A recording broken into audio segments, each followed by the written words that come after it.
Intellectual property today is global. It's no longer enough for practitioners to know simply about the legal regime in their own country, but any sophisticated company that's seeking to monetize and deploy its IP assets has to be thinking about the international implications. The program has been an amazing experience from the academic part. We have learned about the US legal system and also the European legal system and how they interact with each other and what to watch out when you're actually doing a license or doing something, any transaction that may involve both jurisdictions. One of the best parts about the program is that we have both academics, people like Professor Beldeman and myself, as well as practitioners who spend every day negotiating intellectual property license agreements. Academically, I love it.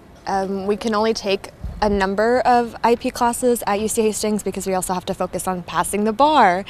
But here it's all IP and students that are passionate about IP. It's professors that are both experienced and well qualified to teach the subject material, so I do enjoy it. In addition, what's really rewarding for the program and really valuable for the students is that we have people at all stages of their legal education.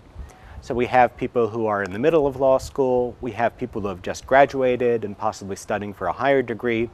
As well, we have practitioners, and so it's that breadth and diversity of student experience that really enriches the learning in the program. I'm from South Korea. I work for the Korean Intellectual Property Office as a trademark examiner and deputy director. I came here to broaden my perspective on IP rights on a global level. I'm from Cambridge University and I was born in London, and I'm here just to expand my knowledge of intellectual property, apply it commercially, and just explore something new.